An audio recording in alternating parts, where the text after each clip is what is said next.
Hey everyone, I'm Jay. I'm Sophia. And I'm Scott, and welcome to Witches Betwixt.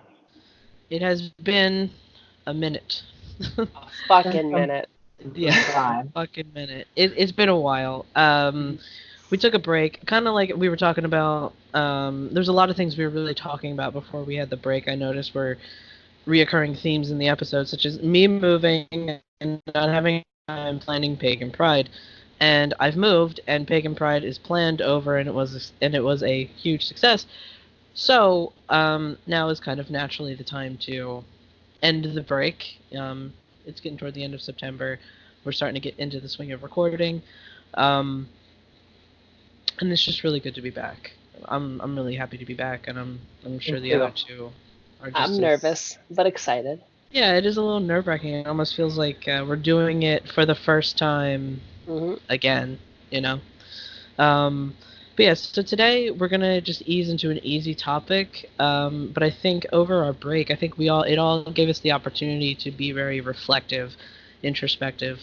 So we're gonna be talking about what got us into the craft, what got us into witchcraft, and also really getting into discuss what it means to really be a witch. You know, just because we weren't podcasting doesn't mean that we weren't witching in other ways. And so we're going to really delve into kind of just tying in our experiences over the break hmm and just really getting into answering those two questions.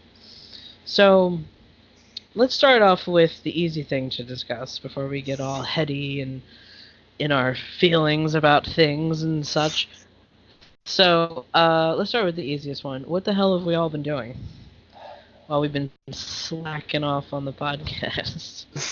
Anyone want to take a first? I know, at me. Anyone want to take a first? Just like fill us in on what's been going on. So I think it's pretty much easy for me to go first. So really, for me, it's just been about trying to situate my life, get myself together. Some personal stuff, trying to get school situated. Some things didn't go as planned, but it wasn't horrible. I do go back in January. It's all set up. I was supposed to be back by now, but it's all good. I've been doing really well with therapy. I've been making like important phone calls on my own without like having to have a buffer. So I've been talking to people and doing stuff like that. So that's pretty great. Um, I've been without my therapist because I haven't had a meeting with her. She's been away for 3 weeks, so for over a month. But I've been doing really well, so that's pretty great for me. Um, Other than that, it's just like I said, just sorting out myself. Oh, and of course helping with Pagan Pride Day as ritual coordinator, which went really well, Hell which yeah. was awesome. Awesome. Sophia, you want to go next? I feel like I have the most to talk about. Okay. Yeah, that's Sure. fair. I'll Okay. go for it. I'll Okay. I'll go for it. Sure. Okay. So I flew to South Korea. I was a complete fish out of water. I'll tell you this, it's very interesting to go to another country that's completely unlike your own. Well, maybe not completely. There's a lot of similarities, but it's even wilder to do it when you can't even talk and try and say something in Korean. So it was a struggle to like just keep myself fed. Transit was amazing. I wish y'all could see what Seoul's like just to take by bus because it's so efficient. Um, and as you can hear, I have a different sort of voice now. It's like a higher pitch. It's supposed to shift a little bit throughout the next year, raise more. But this is where we're at right now, and I'm pretty happy with it. And then after that, I kind of fell into a mess. I've been like in a bit of a slump for a few months, and I'm kind of starting to pull myself out of it. I've also started writing a lot more poetry, so that's been keeping me going. I don't really have a therapist. I can't afford one, so I use therapy in lieu of that, and that's been very positive for me, and it's taken me in a good direction. And I'm starting work making bath bombs soon, so yeah, and going to my brother's wedding, and oh my god, my life is so busy. I can't even keep up right now. Sounds like a lot. Yeah. Mm-hmm. Just to fill anyone in who might be tuning in, and this is your first time finding this podcast, the reason I was in Sophia wrong. The reason that Sophia was in South Korea was because she was getting a surgery. Yep. If you want to explain, which is why you couldn't talk. It wasn't just a language barrier issue. I physically couldn't speak from voice surgery. I'd expect that anybody listening to this would have been here for the earlier episodes, but that's a good point. Yeah. I got voice surgery at the Zon Voice Center, and it was stressful, but worth it, but stressful. So yeah. What was that like to just like? Because I imagine like in South Korea you might be able to navigate with just English, like you might be able to get by. Maybe. So I was really lucky, and someone I made friends with about a year prior to my surgery moved to South Korea to teach English. So I stayed in his apartment that was approximately the size of my bedroom. No, I'm not understating that. Wait, his whole apartment was that big? Yes, I'm not kidding. It was about the size of my bedroom. Yeah. Wow. Yep. Where's the bathroom? The bathroom is so small that my knees would touch the wall when I'd sit on the toilet, like the wall in front of me. Wow. And I guess shower, just a stall shower. this shower was attached to the sink, so the whole bathroom would drain down through a drain, and you just like shower in the same area where you'd use your toilet paper and everything. And oh, like the whole bathroom was just like, it was like a shower with like a sink and a toilet inside of it. Kind of, yeah. Wow. And a cabinet. Damn. Yeah, very multifunctional. The city was very, very cool. There's like no wasted space. There's like restaurants and arcades above the restaurants and stuff, and just really cool. You know, it was very fun to visit. I want to go at some point, either like that or like Tokyo or something like that. I think that'd be cool, just to have a completely like different experience. Yeah. Now to comment on the witch side of that, I had trouble doing magic while I was over there, because normally I'll do something to like make a stoplight switch faster than it might normally. Couldn't get it to work completely. Fish out of water for the period I was there. I got a bit more in tune with it towards the end of my stay, and I could start kind of making stuff work. But like the moment I went there, I was like, just fucked, honestly. Yeah, it's kind of incredible like how much your location really impacts your ability to do magic, especially when you're in such a foreign country. It's just completely different from what you're used to. So I can imagine that would be very disorienting. The thing was, I could do magic that would like affect my immediate environment, like me or people, but I couldn't do stuff to affect like the land, you know? Like I couldn't make the light switch because that's part of like the physical environment, you know? So it was like maybe I hadn't been in tune with stuff. I don't know. I'd have to think about it more. Yeah. That's actually we should probably write that down as a topic for for another episode. Witchcraft in foreign places, perhaps. That could be an interesting topic. What about you, Jay? What'd you get up to? So, as I kept talking about in a bunch of previous episodes, I'm moving in Pagan Pride, and I can hear myself in the past just rambling on about it, but it's true. I have moved, and Pagan Pride has been a thing. So I moved not far. I'm still in Philly, still up in the northeast section of Philadelphia. Me and Joyce actually moved in together in a house that my grandfather owns. He doesn't live here, but he just owns this house, and you know, we're just kind of just paying the utilities, and he's really cutting us a break on that. So that's awesome. So I have a house now, and I have a lot more space to record. I have a lot more. I can just do my thing. You know, I wasn't worrying about like an immediate roommate in the immediate space where we live, work, and breathe in the same in the same room. So this is going to be a lot better. So for me personally, I want to start making additional content for the channel. I really want to try and get into things like vlogging or short videos and stuff like that. Stuff that I can just record on my own, but now I finally have the space to do that.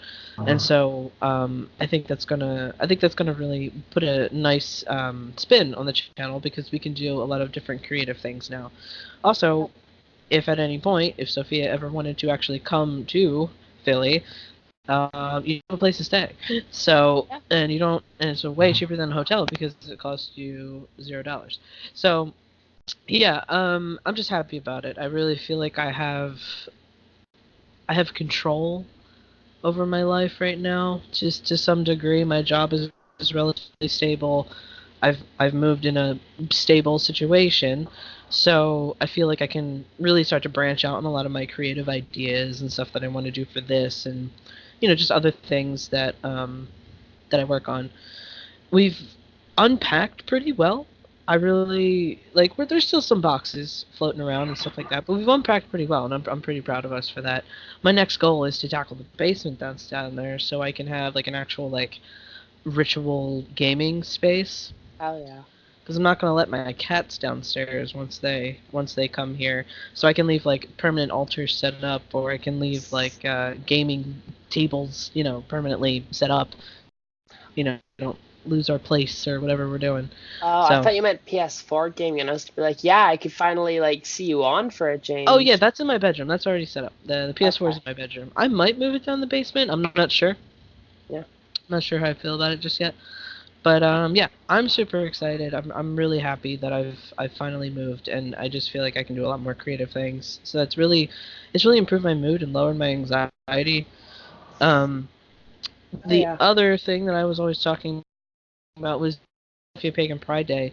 I'm the new president and local coordinator this year, so I had a lot on my plate, and I knew it would be a lot, and I knew it would be a lot of work, but I wasn't quite aware of just how many moving pieces really go into planning an event. And you would think, oh, it's an easy little event, it's just in a park, like it can't be that big of a deal. But I learned there are a lot of things. We had a couple snafus.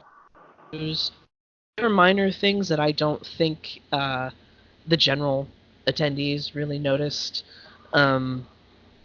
Like in the beginning, we really didn't know what we were doing because none of us really worked the welcome tent before in previous years. So we kind of were just winging it up there, and Joyce did really awesome, doing the raffles and stuff like that, and that was great.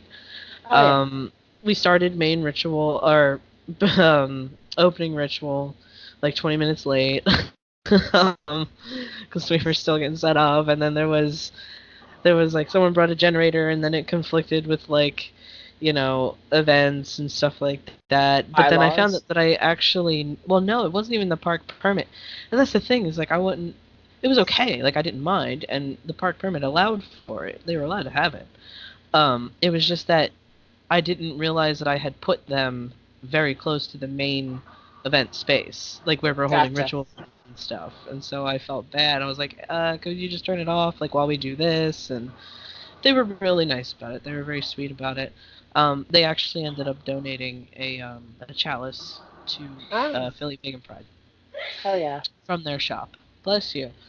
They ended up donating a chalice to Philly Pagan Pride for us to use on our altar in the coming year. So I thought that was really sweet.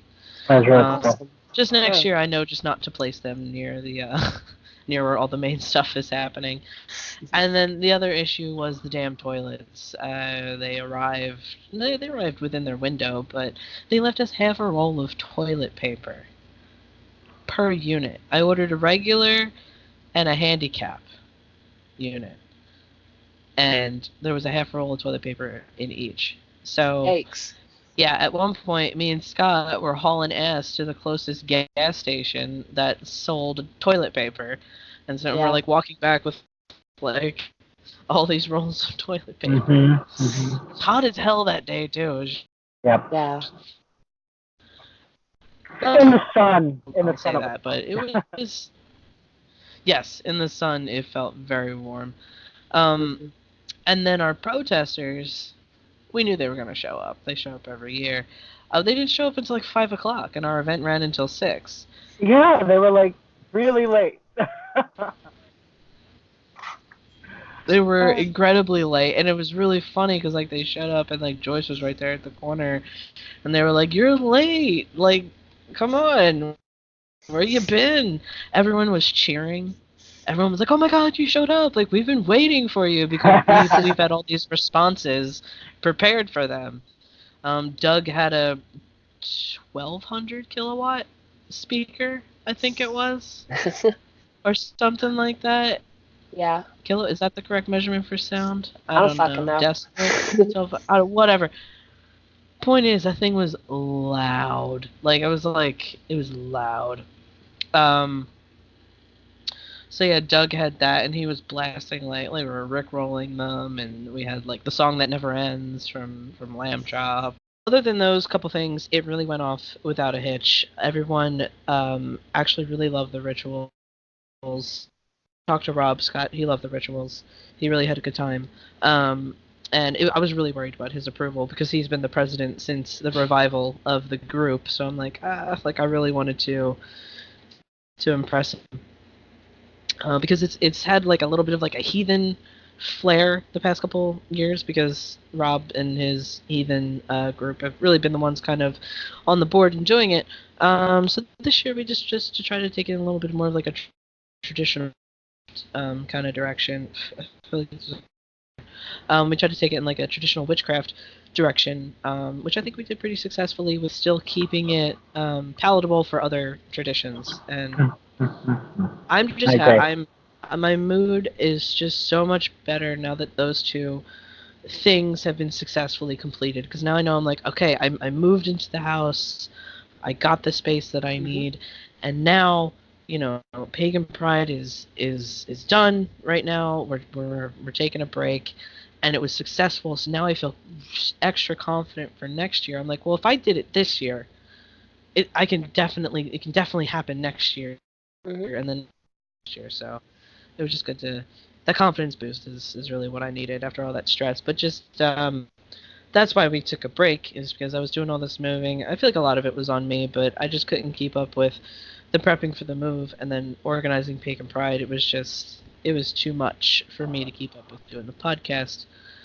which is why I was just like, I need a break. But we're back, and I feel like it's kind of fitting. Let's see, Mabon is tomorrow. And I feel like it's really fitting that we're getting back into this now, with the dark half of the year. I wonder what that says about us. It's me and Scott actually talked about this before. Like, personally, for us, our energy really starts to wane over the summer. Like, as it gets warmer and brighter and hotter. We're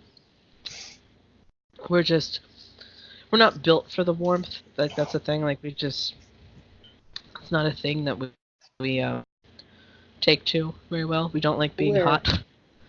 I was fairly in tune with the seasons for a while when I lived back in my hometown. During the summer period, I would always be more extroverted, like going out, doing things, building things, making things happen, you know, like moving, shaking. And then the moment that the dark half of the year rolled around, the cold half, I would become much more introspective. I would work on my craft more. I'd be reading more books. I'd be like looking over my life more and what I wanted, and I'd spend more, honestly, more like trip time and meditation time in winter, honestly. You know what I think that is Canadian winter versus down here. I mean, you'd be surprised. Your winters are a little more harsh, so that it's harder to like get around, and you know what I mean. It's very cold versus like here. Here's the thing: most of Canada actually lives on the border, right, really close. And the weather of Toronto is not that different from the weather of Chicago, for example.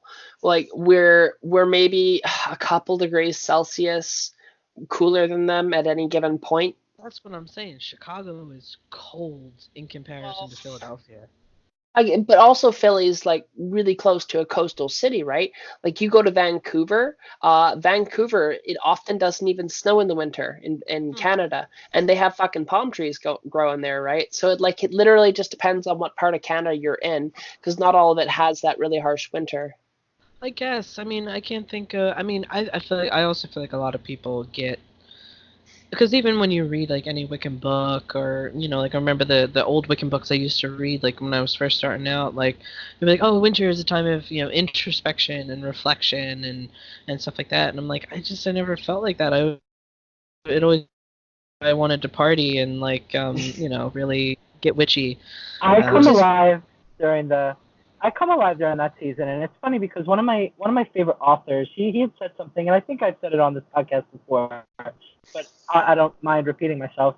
Um, he once called the fall, well, the winter, just because he uses the only summer and winter calendar. Mhm. And he once called winter the summer of Elfame, and it was the idea that when in Celtic myth, the spirit world is a mirror of our own, but as mirrors, the reflection is always turned the other way. So when it's night here, it's day there. When it's day here, it's night there. When it's spring here, or like first, when it's summer here, it's winter there. So they go inside and hibernate, and then once it becomes fall or winter here, they come out because it's summer there. And so the summers of Elfame, Elfame meaning Elfland. Um, so yeah, that's always for me. I think it's just because for me, it's always just been because the spirits are coming out more. The as we call it, the veil is thinning, which is interesting because I have a new perspective on the veil altogether as well. So that's really cool. Yeah. But anyway, um, but yeah, so that's what I think it is. I think it's just like I really think that people in general, we connect to different we connect in different ways. To different like the way it's vibrating and Yeah. shifting and moving, and yeah, I think that's what that is. Just because there are some people who really thrive in the warmer weather, even their magic. I've heard a lot of witches talk about um, paying attention to your personal seasons. When do you feel most alive and most powerful, and when don't you? Yeah. I've Sometimes our been power comes and goes. I was gonna say, and I've been finding as I get older that like my when I was young, my favorite seasons were the extremes. Like I loved being able to like go out in summer and like just the burning heat of the desert and swim all the time, and I kind of enjoyed winter. But now I'm enjoying the middle in between seasons, like spring and autumn, and it's just I appreciate just like sitting on my porch when it's raining and like playing some lo-fi hip hop or something like that on a YouTube channel and It's writing been my poetry. note session. Yeah. Lo-fi hip hop. I'm telling you, like. It's funny. It definitely is one of those situations where it really leads for us as occult practitioners to really pay attention to our bodies, to ourselves, to our own psyches, and our own nature. Yeah. It really makes you question what is being a witch, um, and when did you really start feeling that calling? Huh.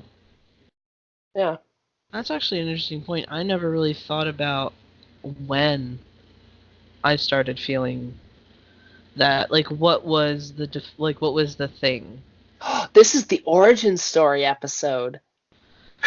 And like we kind of covered this in a a bit, past, yeah. like in the beginning. We kind of covered it in the beginning, but maybe like this is a different, like more in-depth kind of Yeah, because we're take actually on it. talking about that. Like we introduced ourselves, but we never like Yeah, and like talked about I what was started the 16 and then journey. I read the book and then I said the words Yeah. and I did the thing and I We had the never dream.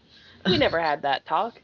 You get to Yeah, learn so about I us don't know, we today. we kind of glossed over it before, but Hmm. I don't know, Scott, you bring up an interesting point of that feeling, like that first time, like Yeah. that spark. I don't know. I think for me, it was probably even earlier than me actually reaching out and researching witchcraft and stuff like that.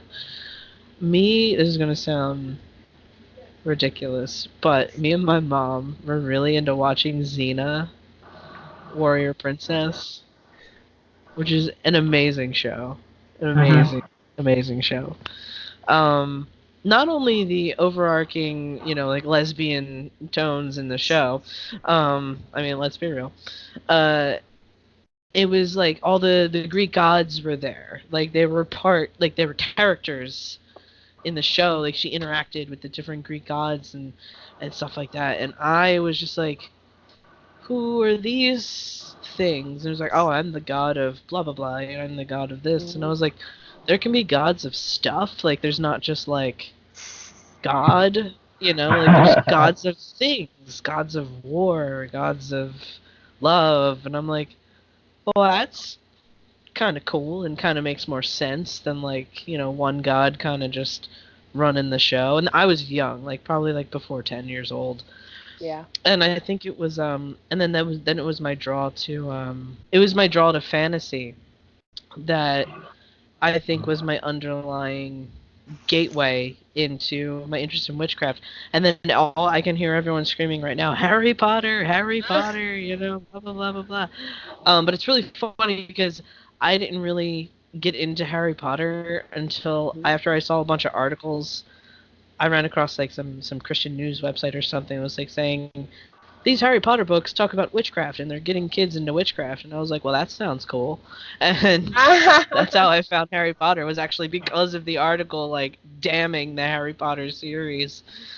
And Star Wars too. Believe it or not, as something as sci-fi as Star Wars, I really love the idea of the Jedi and the Sith, and they have this power that they tap into, this Yeah. universal, this force that they tap into, and they make things happen. So I think a lot of my like that interest, like that's like that tickling of your brain really comes from sci-fi and fantasy media, just consuming that media and just saying like, I feel like if someone's writing about this, they can't it can't be that unreal. Like it has to come from somewhere. Where do these ideas come from? And I think I really started to formulate that at a young age. And so when I stumbled across that article and it was like Harry Potter and witchcraft and Wicca, and I was like, well, what's that? And that's Yeah. really what led me down there, was just that, well, this causes this, and I was like, well, that might be something I'm interested in because I really like these books. I really Oh like my this god. genre. Yeah, Talk about a counterproductive fucking article, am I I right? know. That person writing the article is probably like, fuck, I fucked up. Yeah, I guess that was it. What really if I really had to say like why am I a witch? What got me into being a witch? What started me on the path? Whatever the exact Mhm. phrasing of the question was, I think it was striving to bring that fantasy, even though I know it wasn't. It's like I knew there was truth in the fantasy. Yeah. Mhm. There was You truth in felt there. something. Just like there's real magic in Grimm's fairy tales. Mhm. Oh, I just wanted to all real get man. into the fantasy. That's really what it was. I wanted to Yeah. extract the truth from the fantasy and bring it into my own life, and that's what I ended up doing. Cool. Yeah. I get that. I get it on the level of like, for me it was, I needed to understand, like, so growing up, a lot of people always assumed that my gateway was fantasy because I loved Harry Potter. But Harry Potter was not my entry point. I love fantasy, um, but for me, it kind of started similar in the sense that like I wanted to know what was behind the fantasy, where did it all come from. But it was because of personal experiences that I Mhm. was having. Um, in grade school, I was experiencing strange things, and I needed to make sense of it. And I remember sitting in catechism, or CCD as they call it in Roman Catholicism, and Oh yeah, I also stopped that at a young age too. I remember Wait, that I being uncomfortable are we with all I Catholicism. Were we all fucking raised Catholic? Because I went to catechism I too. think Good so. God damn it. Yeah, I went to CCD up until I wasn't like allowed to 8 years stop. old. I actually made my confirmation. Same. Yeah. I didn't. I didn't even make it to the what's the first thing? Communion? Communion. That's the one. Yeah. Yeah. Anyway, Never even made it to that. I was like, I'm out. I remember sitting in CCD, and I remember my CCD instructor, and her name was Ida, and Ida actually was a sweetheart. Like as a person, she was very nice. However, there was a part in the Bible where it says, "Thou shalt not," what is it? Basically, talk to people who can speak to the dead, or practice speaking to the dead. And I remember, I knew that I was seeing ghosts, but you're a kid. I was in grade school. I had no one to tell that I was seeing things, especially because Yeah. people think you're seeing things. But the thing is that I was lucky because my mom was having experiences along with me in the sense that I was able to tell her things that I otherwise wouldn't have been able to know about people, about places, about objects. And I started reading about the paranormal, just about ghost hunting and parapsychology, and then one day it was a website that was like like one of those really cheesy Wicca like banner things on those old like Angel Fire, Geosites, whatever. Where they literally got like the header on fire in like this terrible font as it's pixelating. Or like the Yeah. spinning tentacles. Yeah, and Oh my god, yes. This was like an ad you can click. It was like a really old ad, and it Yeah. was like this like really like cheesy image of like a very stereotypical witch with like glowing swirly things, and it said cast the most powerful protection spell, and I was like something about somethingwicca.com, and I was like, what's a Wicca? What's a Wicca? Yeah. Like, what's that? I was like, did that say cast a spell? I want to do that. And then, it gave me answers, like I finally got some answers, and I finally felt powerful. That was another thing too. I was very disempowered as a kid, I felt I had no control. I needed power. I'm not even going to shy away from it. So many of us are so scared to admit that we come to witchcraft for power. But underneath of it, at least in the beginning, that's why you started this. You know what I mean? You wanted power to control yourself. Because it's like, you want to be able to affect your life, your immediate surroundings. You want to be able to take charge of your life, but you can't do that if you have no power to do so. And that's something I was gonna say too. Is like I was thinking about it a while ago on a completely unrelated subject. What does power mean? What is power as a concept, as an abstract? And the answer that I landed on is power is the ability to affect change in your environment. If you were going to reduce it to exactly its most base function, that's it. And the more power you have, the more change you can make, and the easier it is, and the greater success you'll have. That's it. So if even if you're coming to magic for knowledge, well, knowledge is a form of power, my friend. That's very true. And then, you also think of, like, the time, it's from Spider-Man, right? With great power comes great responsibility. And when you really get in... Spider-Man. Yeah, you really can't go wrong.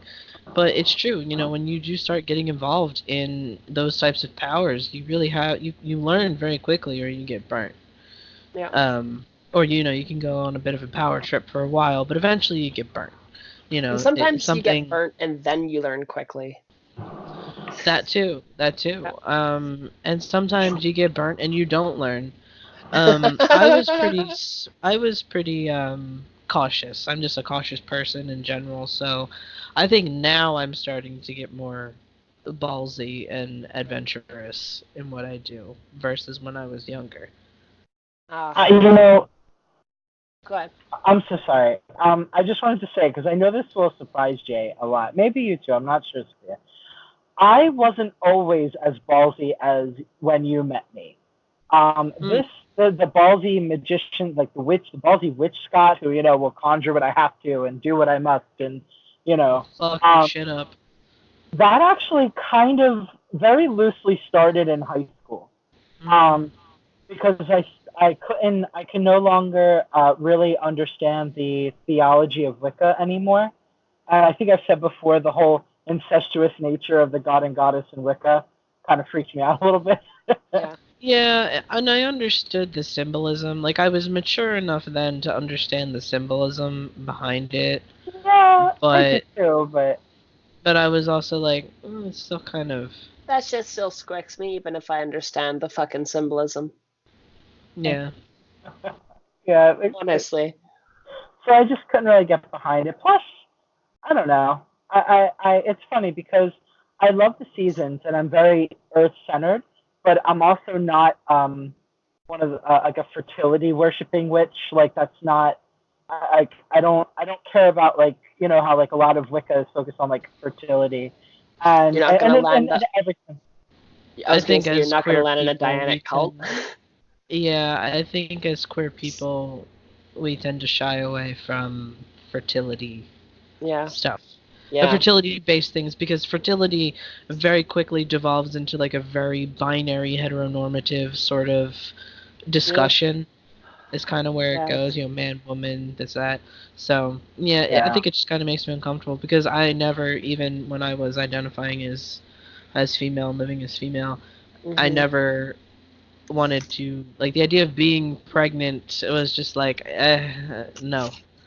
And fertility is a very touchy subject for a lot of trans people for obvious reasons that I'm not going to state. Yeah, absolutely. Now it's actually more of a touchy subject for me. Now it is than it was then. Then I was just like a general sense of like uncomfortableness.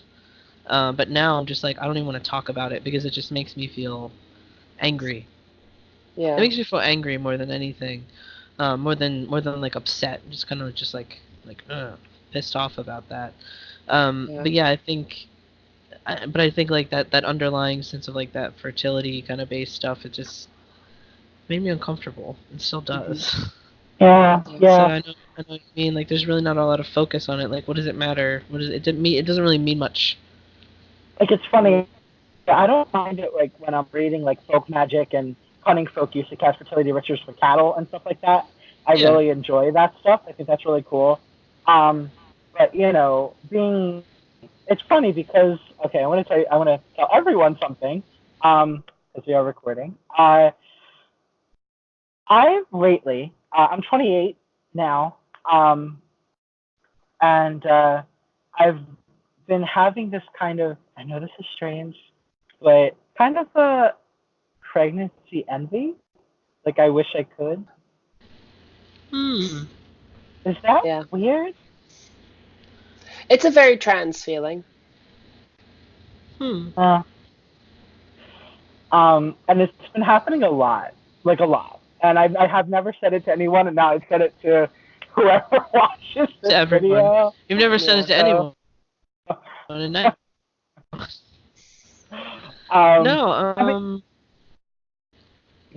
can't relate on that level. I know you can't. I can't say I relate to that specifically, but I can relate in the opposite end of that. Yeah. But like that's how you relate, right? To make someone pregnant versus the ability, to be. Yeah. That's interesting. I know, and at first I thought it started as a joke, because it really started with this really great queer movie that kind of played it like a world at evolution where same-sex couples can make a child naturally.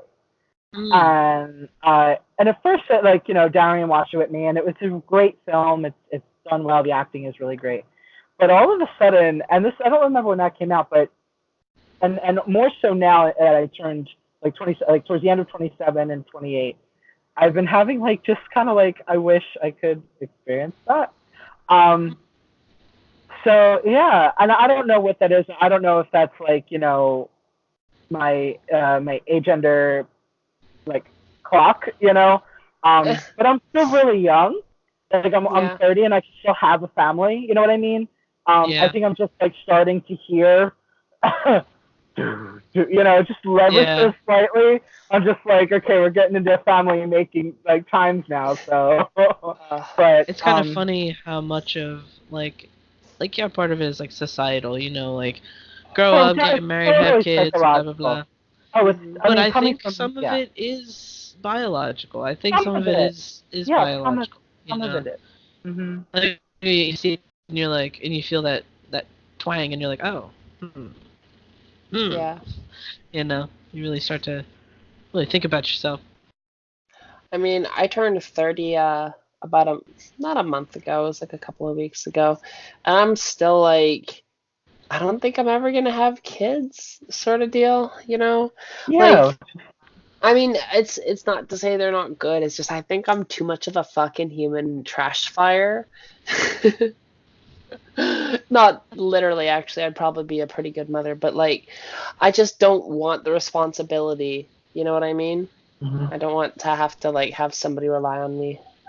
Yeah. Oh, I get Yeah, that. especially when you're still like getting it together. Like now, I'm like, I mean, I still don't even know if I would be like how I'd feel about being responsible for someone other than myself. You know, Yeah. it's a lot. It's a scary thing. It's a really really scary. As queer Yeah. people, we're in a position that we can be more prepared because of the way that we have to go about having children. We have different avenues that we can explore. So like it's more of a planned experience as opposed to we're gonna be parents. Yeah. So Yeah. I think that Um. puts us in a little uh, bit of an advantage. But I think we have yeah. kind of strayed a little bit far away from the topic. But it is really interesting to bring that up, and it's kind of Mhm. interesting that I mean, we all are approaching that 30 kind of range. I am At the 30. I am 30. you Speak for don't look a day yourself. over 21. People tell me I look 24 all the time, and I'm like, you're You crazy. do And look very. I do I think you look younger than 30. I have this game I play where when I get ID'd, I'm getting ID'd less now that I get older, which is like Mm, chill. But like when people do ID me, I'm like, gotcha, I'm actually 30. And they like look at my card extra fucking hard. They're like, is she fucking with me? And it's like straight up, no, I'm 30. It's like 1989. And they're just like, fuck. oh shit. Well, Yeah. now I get carded because I look 12. So people are like, yeah, okay, I'm gonna need to see some You, ID. you I'm trans like, boys, you get that fountain of youth, you know what I mean? yeah. You get young But ever. then like it switches. Once you got that full facial hair going on, then it's like you old. I guess. I guess. That's That okay. means that we get a Uh, segue to my entry point into witchcraft. oh, yes. Mhm. Um, it wasn't something super grandiose, honestly. It wasn't even like my own personal interactions with fantasy that got me into magic. And I could say that I always had the call, like everything, I was always kind of looking for it in it. But like my first experience was, as I said earlier, literally just in a school field in grade school in like grade 5, trying to make a stick move with my mind with my friends because this one kid had learned about it on TV and did a report on it for school. And so we all thought it was, we were all like, oh yeah, telekinesis, we got to try and do this, right? So there we are, a bunch of kids out in lunchtime trying to move a stick, and it was a little ridiculous. Turns out I was one of the only kids who didn't think it was a game.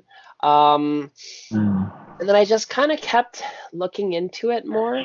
I found out about card captors, which was fantastic. I really kind of drew a lot of inspiration from that. And then I started encountering sleep paralysis right around the time that I had my first out of body experience. So I kind of just got drawn into it when I was really fucking young, right? And I was raised Catholic, and what made me actually get out of being part of the Catholic Church was having that out of body experience when I was about 11 years old. And when that happened, it basically changed my life because it usurped my views of what Catholicism was essentially telling me. So I got out of it as soon as I could. and then just kind of drifted for a while. Some shit went down that kind of pushed me away from magic for a while. Don't really want to get into the tragic details of it. But I kind of found it again at my early 20s through tarot, and then found DKMU eventually and just kind of got way back into it. And then here I am, you know? Mm-hmm. I get Yeah. it. It's funny. You think that origin stories for getting into witchcraft would be so much more like Yeah, you would think like a demon grandiose. knocked on my door Well, and I, told I me was to getting sign the sleep devil's book. paralysis. I was getting sleep paralysis and dealing with demons, though. Like, it's not too far off there. And Scott, you dealt with like paranormal activity as a kid all the time, right? Like we both Mm-hmm. did. Like I got into magic really because I was born in the weird. I like Yeah. just happened to wind up in a small town where weird shit happened all the damn time, and I just was one of the few people who actually paid attention to it. And Mm-hmm. that's when you pay attention to the weird pays attention to you, and you become fucking weird. Me, Yeah. Can I just Fucking say, weird. go for it. Sophia, and you said you were the just so happened to be the one kid who didn't think it was a game. I have a story very similar to that in summer camp. So it Hmm. was my last year in summer camp, and I remember I was going to summer camp with this girl who I thought was so fucking cool. She was like a writer. She loved writing fantasy, and she wrote about like Oh werewolves and wow. vampires and witches and stuff. And I thought she was freaking awesome. Well, we have a situation like that with her where I was the only person taking it seriously. So it was her, me, and two other people who I don't remember. Obviously, I was very young, and I was just into Wicca, like just into Wicca, and we were at a park for the day with the summer camp, and I remember we saw like something nailed into a tree, and there was like a clump of fur. It was weird, and I don't know. I can't say for sure that it was actually magic, but it was definitely odd. But she kind of acted out like this story plot. And now I thought she was being dead serious, and she mentioned werewolves, and I was like, oh, I read this and this and this, and I was like, and the thing is that I'm thinking like we're talking about werewolves, you know. Mm-hmm. Um, and I was interested in the occult nature of werewolves. There's a lot of stories that go into that, but I didn't learn, of course, about all those until much later. But anyway, she actually started bullying me when she realized that I was being serious. What a bitch. Yeah, and it was funny. We were never friends again after that day. That's She found me so strange weird. that I she found me weird and strange that I actually quote unquote believed in werewolves, which I mean, sure, but I have many friends who have all sorts of skin turning and shape shifting or shapeshifter and skin turner experiences. Um, you know, and so yeah, like I do believe in strange things like that, and she started bullying me, like, and the two guys that were with us, kind of were like, yeah, that's weird. Like, why would you actually think there's real werewolves? And I was like, I Why don't know. don't you think there's werewolves? Like, I fail to see the problem here. Yeah. I mean, I was very timid Scott back then, so of course I was very wounded. I became the Yeah. little puppy with the tail between the legs. And you just, I don't know. I was silly. You're right. And you agree. But I mean, it hurt really bad, and I get it. I was the only one in that situation in which I thought we were being serious, but really she was kind of just very artistic and was kind of acting out this plot. It's kind of a shame because generally people who write fantasy, read fantasy, create fantasy tend to be like kind of believers in a way. Which just I always feel like that as well. I was always Yeah. shocked that she wasn't more open minded. Well, actually, I don't know. I mean, you look at J.K. Rowling, like she might be like a She's actually non-believer. super close minded. She She's actually just fucking turf. she is a turf. But other than Is being a that turf, confirmed? Yes. It is. Yeah, it is. By her own That's treats. sad. Oh, that's It is. upsetting. It's super. Yeah, it is. But Yeah. what should I call it? She also is very non-believing. She actually did an exhibit in the UK, which I would still really want to go to. And they ended up pulling out really antique magical items from Europe. They actually have real alchemist tomes from Wow. the Iron, yeah, like preserved alchemist tomes that they found in the library of the British Library, whatever it is. That sounds cool. And they have, yeah, and like she was like, oh, it's, and it was funny though because she was kind of like calling those people like primitive, and like she was kind of like all the magic that she wrote about, like the mandrake root, the sorcerer's root. They had like I don't think it was a real root. I think it was a resin, but it was like an actual replica of a real Magical officinalis root. And and she was like, I always thought it was so interesting, but she found it interesting, but she found it kind of like I said, primitive, which is the word she used. And I was like, so maybe she was into the history and not necessarily like the probability or reality of it being real. I don't know. Maybe she drew on the history of European magic and witchcraft for her books as inspiration, but not necessarily like. Yeah. And even then, her stuff's very loosely based on it. Like, if anything, she draws her elements more from mythology, if you notice. Like, Phoenix, Centaur, all, like, the mythological creatures. Like, she's very much based herself in the mythological aspects. Because it would be extremely easy to access a lot of actual witchcraft knowledge and put it in if she wanted to, right? She didn't. Yeah. Yeah, with her influence. Yeah, I think she just kind of, she took just some... took inspiration, I guess, from history and from mythology and stuff like that. I would not say that there is actual witchcraft in the Harry Potter books. No. There's nothing there. The only thing that you could technically argue is real witchcraft is the fact that Harry's mother sacrificed herself to save him.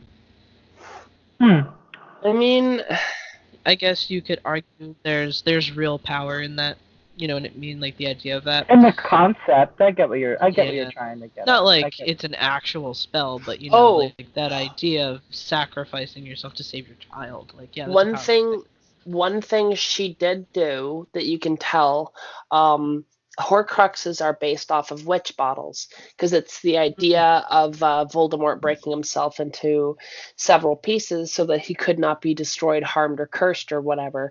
And that's the same concept behind making a bunch of witch bottles with your essence in it or your body part in it and burying it all around wherever you go, I was going to say, there are, I actually had two teachers from when I worked at Harry's Occult Shop years ago, who did say if there were two real bits of magic in the Harry Potter series, it would have been the Horcrux and the Pensieve.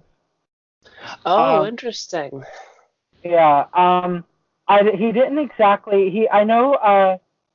He kind of alluded to the Pensieve as kind of. I'm trying to remember. Kind of like the well that Odin looked in to receive the runes. Kind of like being able to store memory and knowledge. Yeah. And then he didn't really go into too much detail, but his name was Sven. He was good people. Sven?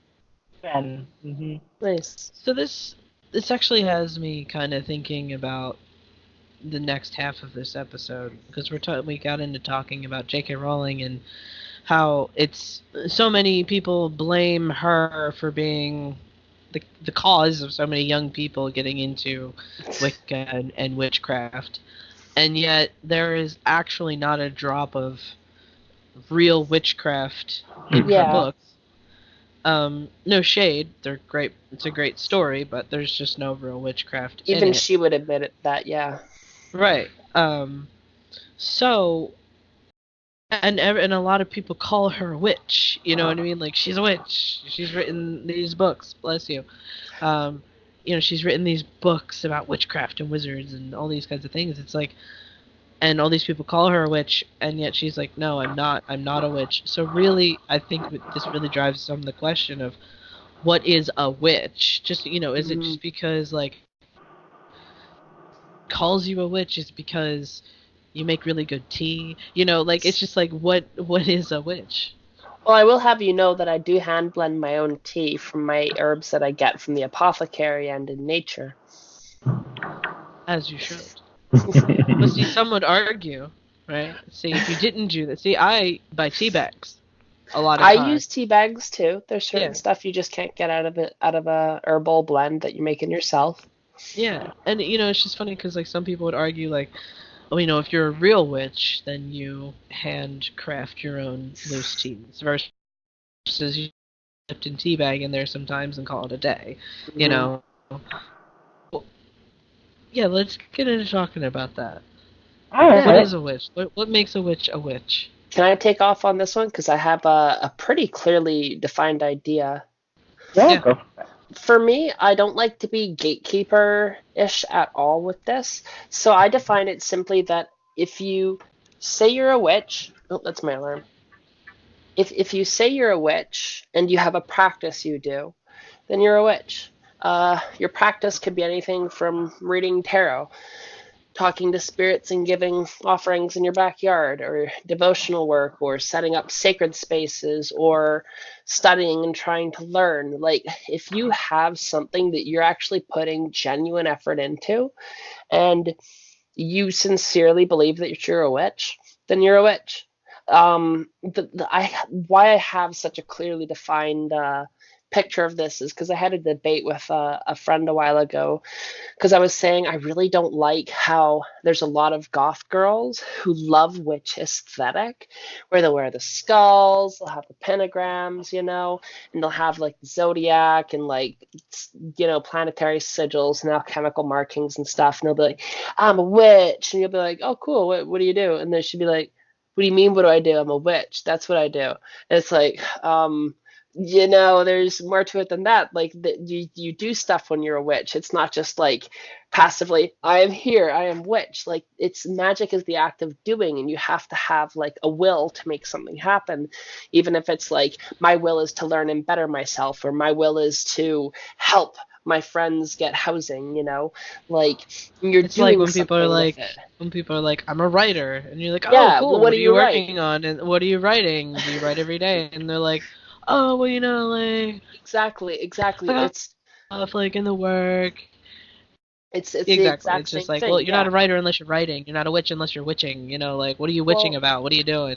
And that's the thing. Even if you're like learning to be a witch and you're still reading, or say you like the theoretical end, like, I don't want to like crap on anybody who really actually fits an armchair role, because some people do better when they really intellectualize something and don't do large amounts of ritual. Like, I know people who would talk you up and down of hours about how much like Kabbalistic and Hermetic theory they have, and like how much actual quantum mathematics they can do, and just all this crazy stuff, but they do so little ritual, right? But I would never not call that person a magician or wizard, if that's what those people often prefer. The people at the math like to call themselves wizards for reasons unknown to me. But yeah, it's a matter of just having a practice that's meaningful to you and helps you do something with it, whatever your will may be, If I can also just say that the word wizard was once taken very seriously. There was a time in Europe where the word wizard was taken very seriously. Unfortunately, modern fantasy has twisted that for us. I, however, I don't go by that, but I have friends who do, and I choose to see them as equally valid as any other title of the film. I definitely know some wizards for sure. But I completely agree with everything you just said. I like how you said if you call yourself a witch, you're a witch. But I love how you kind of preface that, whatever that, with kind of the idea of putting in the work. Yeah. So, but I don't see, that's not, some people might even consider that gatekeeping, depending on how sensitive people get.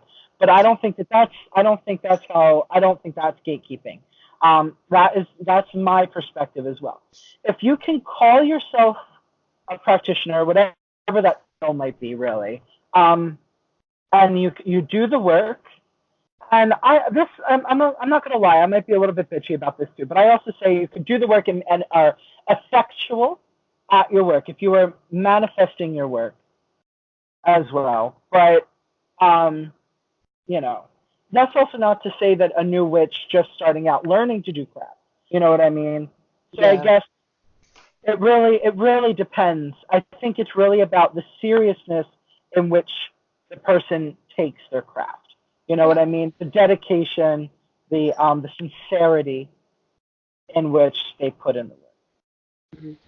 Oh, yay! I just refined my definition of it. Oh yeah.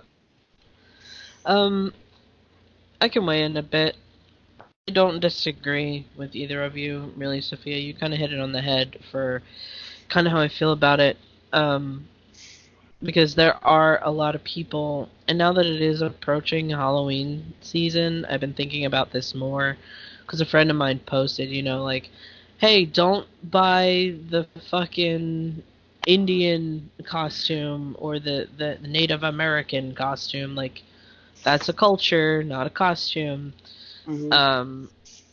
And then I noticed that there was a witch doctor costume, which there's always been witches and wizard costumes, and that never really bothered me. But there's a witch doctor costume, which that really comes from, it's like hoodoo and voodoo, right? It's kind of like interchangeable there. The concept of witch doctor. I think it's more hoodoo. It's actually, a witch doctor would probably be more voodoo than anything else. Voodoo, or at least, well, it would be African. It would be African, not necessarily voodoo, because witch doctor is like a shaman in Africa. So they don't not necessarily working with the Loa or the Orisha or the for people who watch, if anything, who practice Palo. I'm sorry, I don't remember what your spirits are called, but or within them either.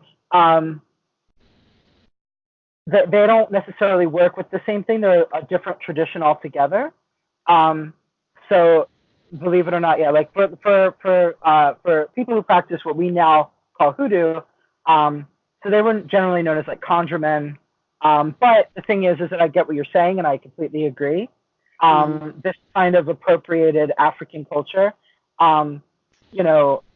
with like a skull mask, which number one is totally, which is Bawansam, right? I mean, that's the image that they're trying to say. Bawansam is one half of a marriage of Tulawa. Now, keeping in mind I'm a non-initiate, so anyone watching this is coming from a non-initiate perspective. So two halves of a married couple of Lawa. So there is Bawansam and Maman Brigitte. And they are sex, death, and the graveyard. In African, in voodoo, which I actually really love, they don't, life and death, generally they're deities, deities that govern life and death they govern both. Because they see life and death as just as a continuum, as a life, death and life are the same thing, just different expressions of each. In my very uninitiated, very European perspective of how it works. So yeah, I think it's beautiful. It's actually one of the most beautiful concepts. Yeah. Sorry, I totally agree with you. It's totally appropriate. Stop doing it. I mean, and I'm glad you actually provided all that history and depth and background, which is precisely why it's a bit ridiculous to have a witch doctor costume. and I felt kind of bad because I made some purchases when I was at the Halloween store. I bought this like steampunk like coat thing, Well, that's fine. but there was actually accessories for the witch doctor costume, and it was this really nice beaded skull necklace. Like it was like this nice brown color, and it was like black, and the skull looked really nice. And it was a nice resin. It was a good weight, and it came with a bracelet too. And I was like, I'm not buying this because it's the witch doctor. I'm buying this because this is incredible ritual jewelry, and I like that symbolism. It was only $10, and it was actually a kind of a good quality for what it was. But I could just think, like, some people, and I also noticed this year at Spirit Halloween, they're actually selling 2 spell books there. What? Yeah. Like spell books? Spell I'll show you one. One is called, one's not a spell book, one's just kind of like a general knowledge, general interest book. It's called Wikipedia, and it's just a general, and yeah, that's the book that they're selling. Oh, there. wait, back it up. Blurry. I can't see. Back it up a bit. It's Oh, it's cursed. We have the blurred background. Yeah, move it like directly in front. Put it in front of your face, and then. Nah, it's not gonna work. Just tell us who wrote it. Give us the title. So the title of the book is. This book is literally just titled Witchcraft: A Handbook of Magic, Spells, and Potions. The author is Anastasia Graywolf. This book, I won't lie, when I saw this book at my local Spirit of Halloween, it's full of folk magic. It's a folk magic book, so you would think I'd be overjoyed, right? Give people, historical folk magic, which this author did. However, it's nothing that I would want young people doing. It's stuff that, like as we said earlier, get burned. Some of it. Like, there's a whole chapter back here on necromancy. And as a child, I would have loved nothing more than to go off with my friends as a preteen, too old to dress up, but not too old to have fun on Halloween, go out to a cemetery and start doing things. And then suddenly, their life is falling apart and, they're in their 20s and they're drug addicts. But that's the kind of shit that this stuff does when it goes wrong. So. Right.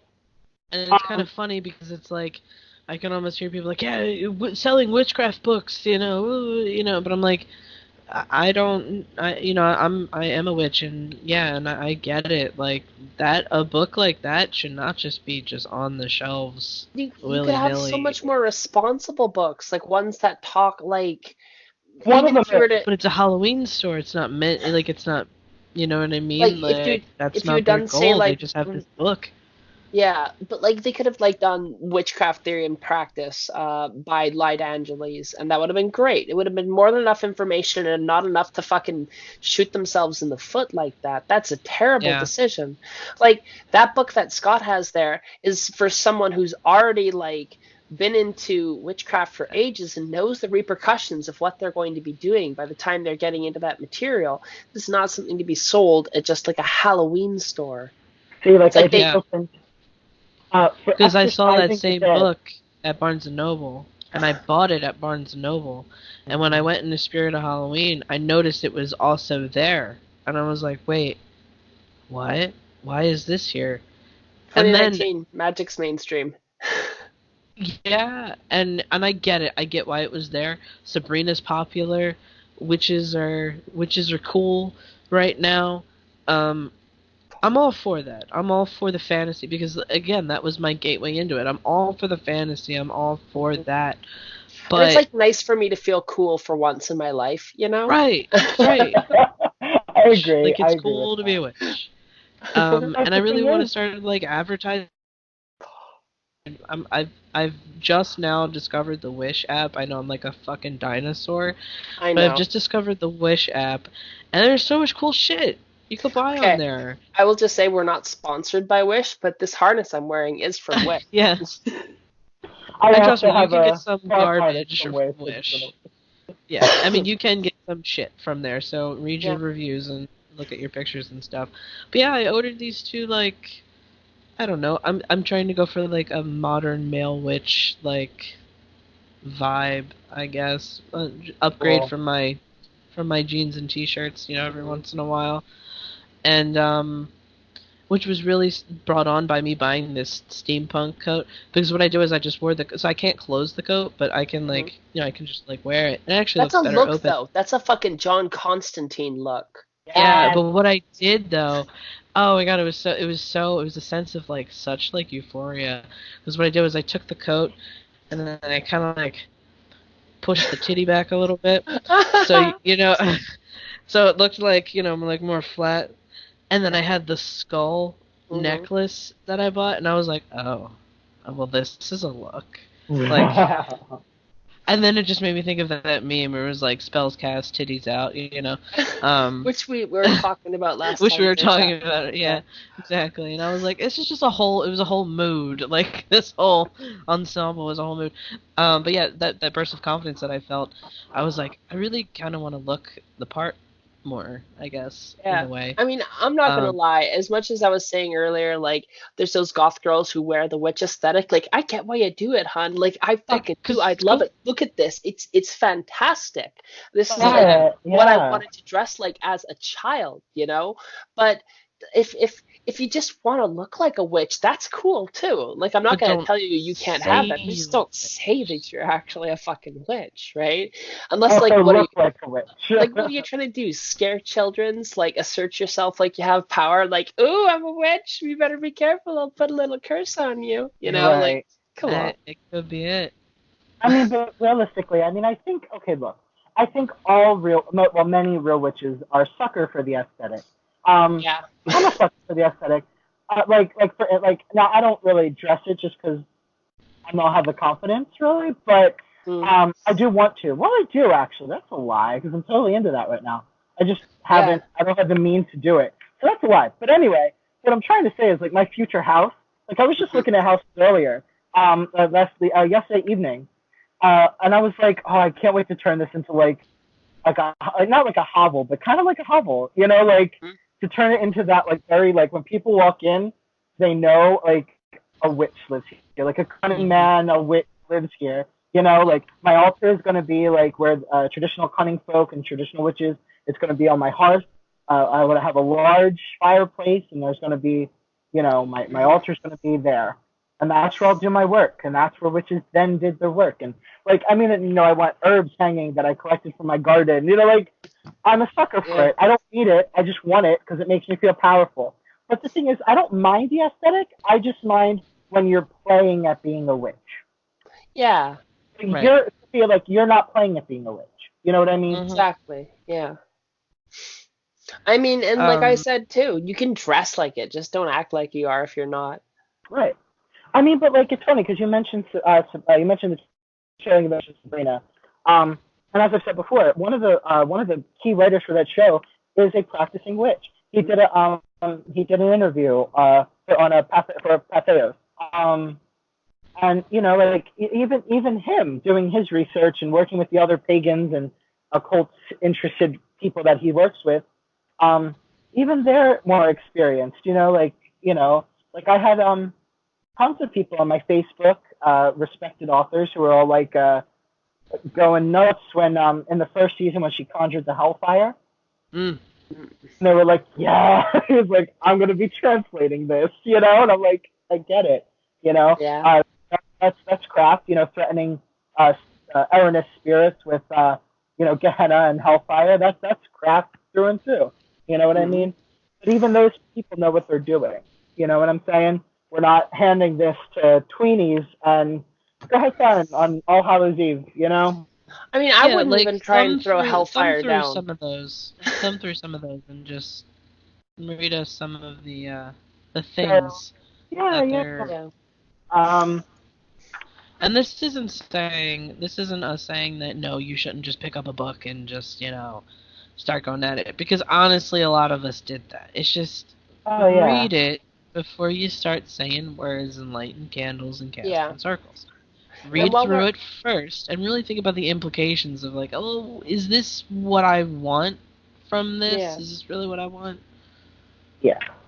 And while we're at warnings and recommendations, pay attention to who you read. I think that's the most important thing.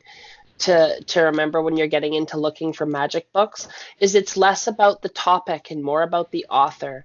Because if someone really knows their stuff, they'll often have really good books regardless of what they're talking about.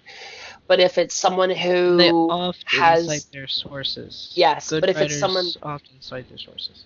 and if it's someone who has a dodgy reputation, then you know to kind of steer clear of them. So like, for example, I would go out of my way to listen or to read anything from like, I don't know, who are some of your favorite occult authors, y'all? Would you just like list offhand? Um. Boy. Oh man. Oh boy. Wow. Penzek's always good. His stuff is very well thought out. Storm Fairwolf, I think. Devin Hunter. It is Storm Fairwolf, right? It I is. didn't. Okay. Whew, Mm-hmm. I got them all His mixed up. partner, Devin Hunter.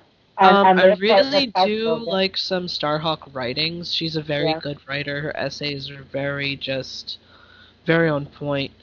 Read the classic. I do find comfort in Cunningham's stuff. He's really good for references for herbs and like little spells, especially for like positive kind of energy things that you want to do. I find a lot of comfort in Cunningham. But yeah, I didn't know. See, that's the thing with me is I didn't know the authors and who they were and their reputations. I just started buying books that sounded interesting I could afford. But now with the internet being really a thing and there being a wealth of information on it, it is worth it to look it up. But also, don't just take people's, just because a bunch of people say, oh, this person's trash, doesn't necessarily mean that they're trash. If you have a pretty strong sense of self, thumb through some books before you read them. It is always, Barnes & Noble has like the chairs in there that you can sit down and read. That's if you are able to buy a Barnes & Noble. Sometimes not everyone can. I understand that. They are expensive. But at the very least, what you can do is you can go to Barnes & Noble and you can thumb through them. And as much as I hate recommending this, then you can go home and buy secondhand copies online if you like them. Or you can go to like... Sorry, go ahead. Or library sometimes. There's a lot you can get through the library. A lot of the first books that I read actually came through the library system, which is why I was able to get my hands on like Cunningham and Buckland and stuff like that, because they were just readily available. But read thumb through. If the content doesn't feel comfortable to you, if it leaves you with a weird feeling, you're not feeling right about it, you're like, I don't know about this, then it's probably not right for you. And it's probably not going to sit well with you, and it's probably not good information. Now, I think that's not really the best advice for everyone, because some people can be very impressionable.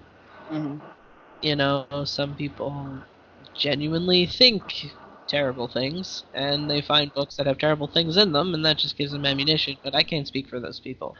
What I can speak is for who I believe the majority of our listeners, which are people who got it together enough to know, like, hey, that's fucked up, and hey, that's not fucked up, or hey, that's fucked up, but I just kind of want to read more about that. So, use your judgment. It's always important, and I think that's really what being that really might be like the core of being a witch, is using your judgment in situations. When is it appropriate to... Because not every solution requires a magical intervention. Not everything requires you to use your witchiness, your witchy powers. Well, it may be tempting to. Like, it may be tempting to, like, for every little thing, right? Oh man, like I keep missing that one bus in the morning to get to work. Why do I keep... Oh, I'm just gonna, witch the time schedule or something like that. Like, maybe you should just go to bed early. It's things like that. You don't always... I think that's what really marks a witch, is a witch knows when to expend their power that they have in order to create that change, to create that ripple effect. You have to really know when to pick and choose your battles, what you're going to really spend that time and energy on doing. Know thyself. Know thyself. Yes. Know It's very thyself. true. It's And honestly very true. back to the part with authors, because I realized I didn't get to say any that I've read. Light Angela, as I said before, but I really liked her introductory book. I've read some of Jason Miller's stuff, and his was pretty succinct if you're doing more like sorcery type work. I've read a lot of really obscure chaos magic books written by people who are just like Freighter WUD or like Freighter LS, some really obscure ones. There's Peter Carroll, but I honestly, my opinion is that I hate the man. So I've read his books and I understand what he's talking about, but I think he's just an egotistical prick, and I don't even want to read his works because of it. Yeah, there's also Veronica. I'm probably going to say this wrong. Veronica Kummer or That's Kummer. correct. Yeah, she did Sorgatsak Forestcraft, which is a book that I've gotten halfway through and put on pause, but I fucking love every bit of it. So, just kind of find someone who speaks to you and see what they have to say about stuff, and don't be afraid to bounce around a little bit, Mm-hmm. Yeah. I think we can kind of wrap up the conversation on really where we're at, what we're doing, what it really means to be a witch. Yeah. Really, it's kind of like Scott was saying, that quote, "Know thyself." Being a witch it's more than just an aesthetic. It's not just something you put on and take off. It really Yeah. becomes a part of who you are. It's a part of your identity. When you're at work, you're a witch. When you're at home, you're a witch. Like, you're just a witch at all times. You're not just a witch for the party. You're not just a witch at the club, and you're not just a witch at the witch events. It's important to really carry that with you, because there is a sense of responsibility that once you do have tapped into that power and you have access to that power and you can do things with that power, it's your responsibility to manage that effectively, and to know when to intervene and when not to, which is really kind of the core of Yeah. being a witch. And I'd also say, you're going to fuck up. That's okay. Oh, Just for sure. No deal one's with perfect. it. Learn from it. That's part of the path. Like, it's a messy journey. I almost want to tell mess up. people to definitely mess up. Like, I want to be like, no, please make mistakes. You're gonna fuck your timeline up. Just saying, it's fine. You'll deal with it eventually. But you're gonna do all kinds of weird things. You're gonna make mistakes, and you're gonna try and do stuff too big too early, and sometimes the ground will kind of sneak out from underneath you, and you'll be falling into yourself a little bit, and that's kind of the point of it, like no journey is truly clean, and it's the potholes that really make it worth it. And this, if I may, to wrap my end up, exactly. The path of the witch it isn't always clean, and it isn't always without its teeth. And the path of the witch is a path of self-mastery in every way that you could possibly imagine. It is to master yourself, and the thing is, it is not about. It is about the process getting there. That is so much more meaningful than actually becoming this guru, or this, witch king or queen or witch, it is the path of self-mastery.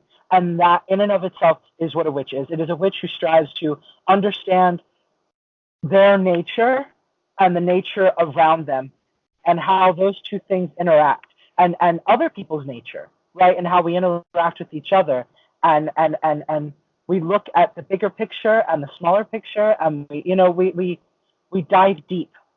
And we have to do that without fear. Well, with fear, but not afraid to go there. And I think that that's at its core what witchcraft is: diving deep, doing the work, and going forward. Mm-hmm. I completely agree 100%.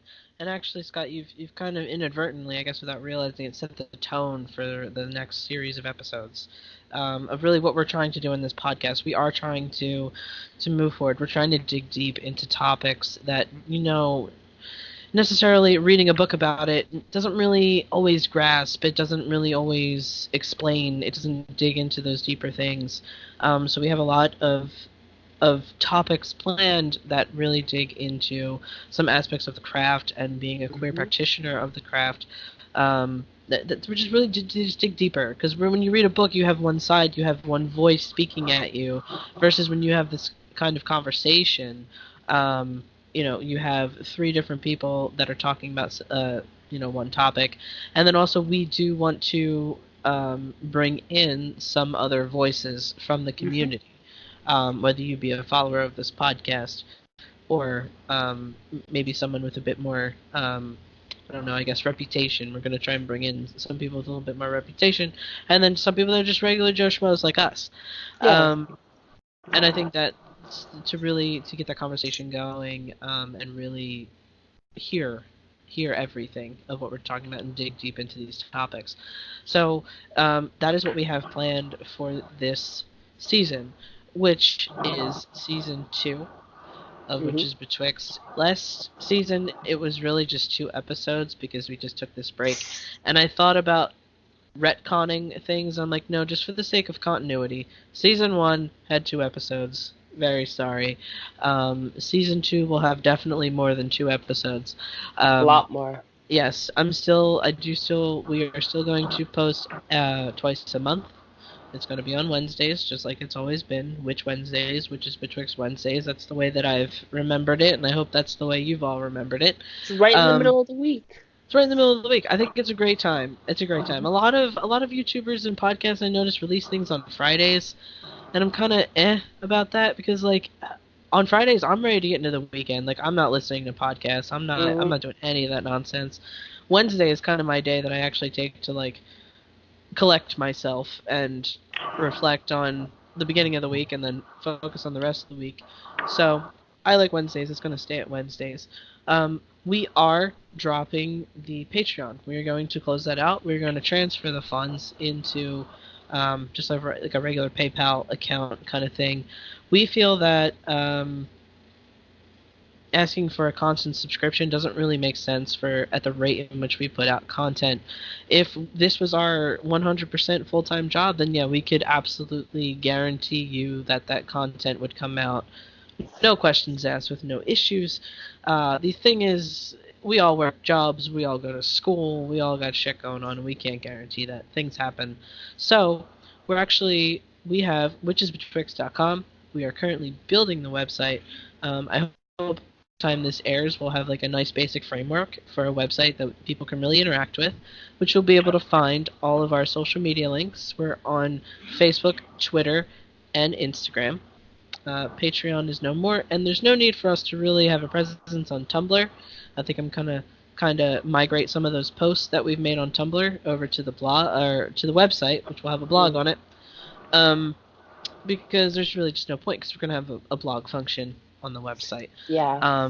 And if anyone feels so inclined to help us out financially, there'll just be a donate section on the website for you just to do like a one-time donation, and it'll be that. Realistically, to help us stay even, and so it doesn't cost anyone anything, if we made about, I would say, $30 a month, that would be perfect. $12 to host the podcast, and it's like $16 and change for the website, so to host the website every month. So yeah, really about $30 a month. If we can get that as consistent donations, I'd be totally happy about it. But yeah, that kind of ends the housekeeping section of this. Please stay tuned. We have a lot more episodes planned. We're really into this revival of the podcast. We're both like we were messaging each other before we started recording. We're like, come on, we got to talk about witchcraft. Like let's get this shit going. So we're all super excited. Our energy is definitely at its peak, and yeah, I hope you all stay tuned and enjoy what we have to bring you on Witches Betwixt. It's gonna be fucking awesome. It is gonna be awesome. It's gonna be great. Bye. See you guys Bye. later. Bye.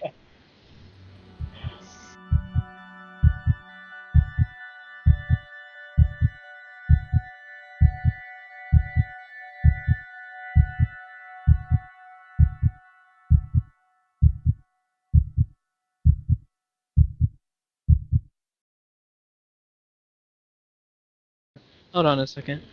What? Sorry. I really thought Joyce was about to walk by, like, topless, and I was like, don't do that. Hold up. Uh, We're good.